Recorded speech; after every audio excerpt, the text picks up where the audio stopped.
Hi. Well, where do I begin? Let's start off with the basics. My name is Patrick Russell.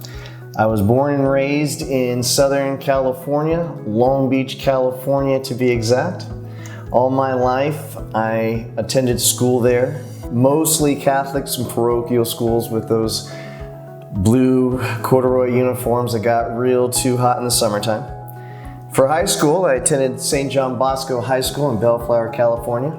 Go Braves. I graduated and then immediately attended college. I went to the University of Southern California, Phi On. I did graduate with a bachelor's in science and accounting. Fortunately, the motto at the time of never letting class get in the way of my college education didn't prevent me from actually walking, although my GPA wouldn't be something that I would want to put on a large marquee. I was burnt out from college. I was ready to get out and was looking forward to making some money. So I immediately accepted a position as a staff accountant at a mid-sized level accounting firm in Santa Monica, California. They placed me in their tax department, go figure. I spent 2 tax seasons, or approximately less than 2 years at that accounting firm, being in their tax department and working under a manager and 2 other partners that were in that department. It was a huge benefit to my career. Up until that point, working in my family's tax practice, most of my clients were running sole proprietorships and small general partnerships, not corporations or LLCs. And so that wasn't the case working at the accounting firm. All of my cases were either big-time corporations or LLCs that were able to open up my eyes to what those tax returns looked like, and I could compare that with what I already knew on the personal side.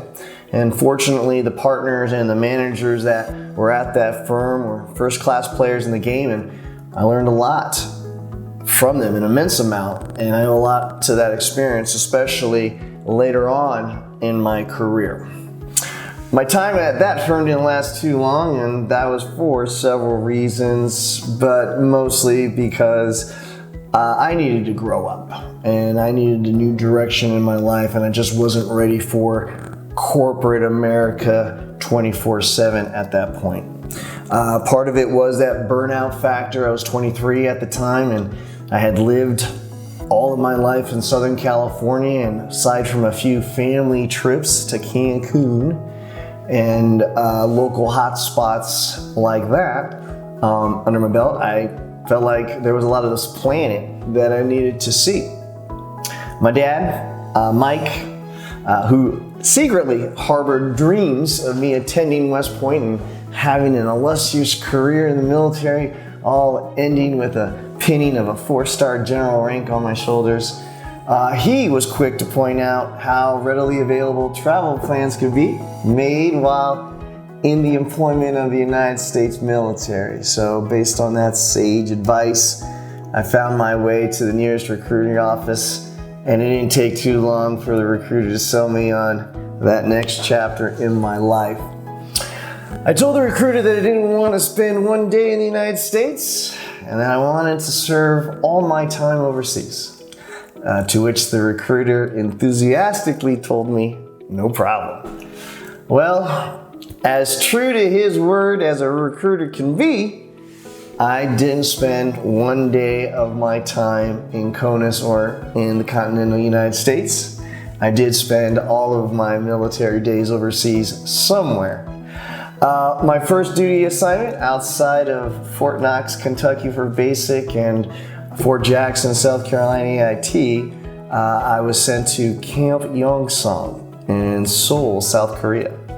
My tour in South Korea lasted exactly 365 days, and I am fond of telling people that it was the fastest year in my life.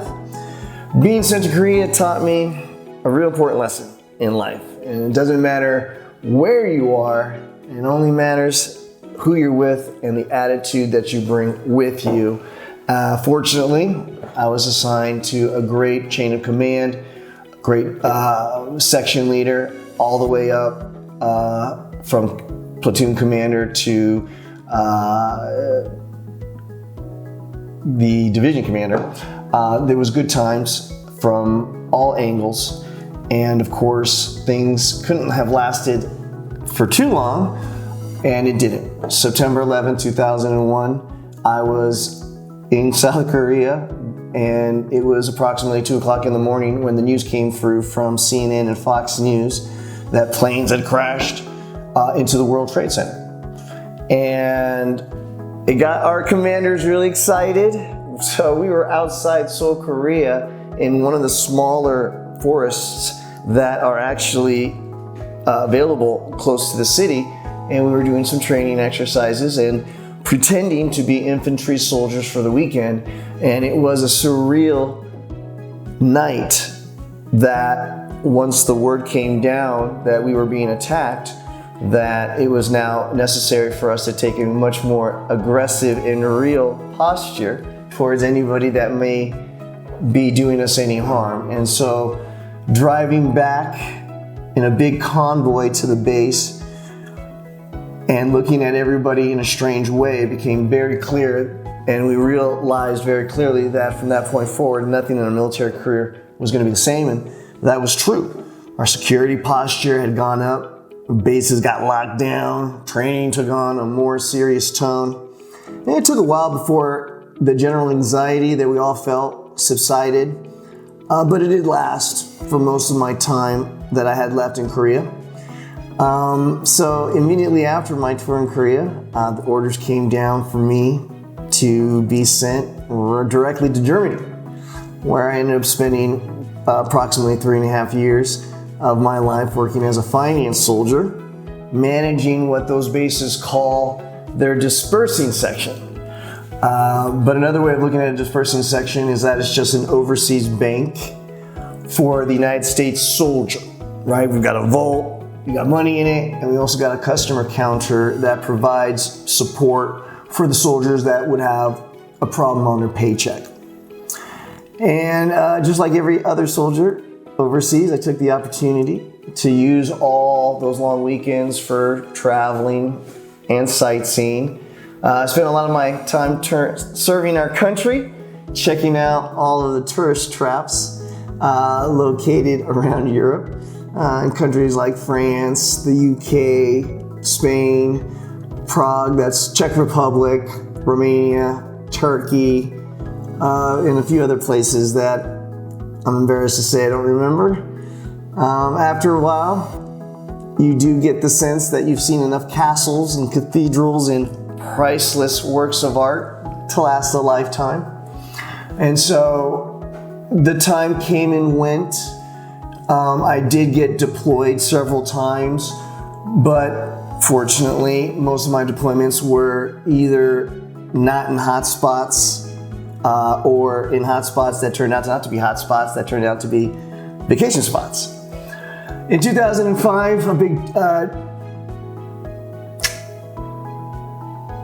fork in the road came about. My time in enlistment was coming to an end, and I needed to make a decision if I was going to re-enlist. And it also was the same year that my dad told me that tests came back confirming that he had cancer. And he asked me to get out of the military and come back to California so that I could take over the family business, because he didn't think he was going to do it anymore or be able to do it anymore. And so I did make that decision. I honorably discharged and flew directly back to California, where I ended up taking over the business as well as anything else that I could, so that I could remove as much off of my dad's shoulders as I possibly could. Ultimately, he passed away in 2007. I formally took over the business in 2006, incorporated it, gave it a new flashy name, and I've been a president of the company ever since.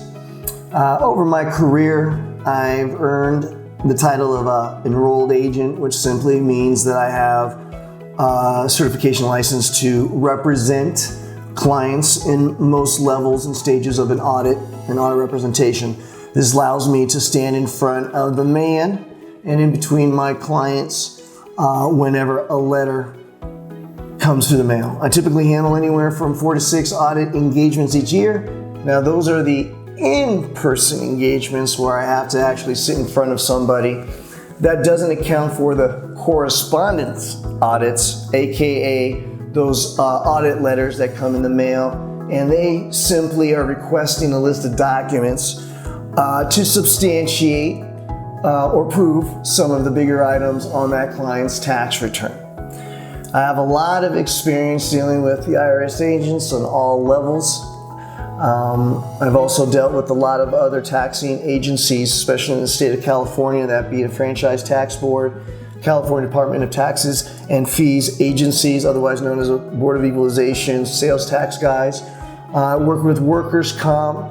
I deal with, on the Arizona side, I deal with the Department of Revenue as well as the Economic Department of Security.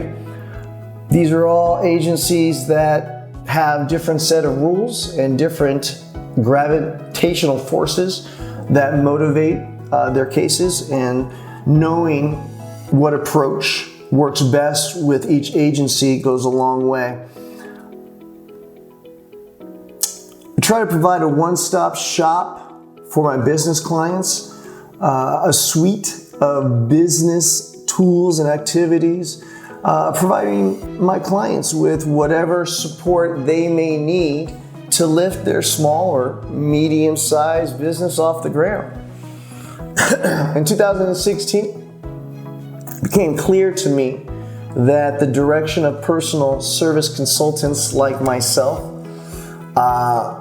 was going to go online, that we were going to be moving in that direction. And so the need to digitize our records and be comfortable working remotely became very clear. And so starting then, we began planting the seeds, buying the equipment, digitizing, scanning documents, working through an email or secure web portal that allowed us to have the seeds planted, if you will, for what eventually took place in 2020 with COVID-19, and having to, of course, move from a brick and mortar tax office to an online remote operation.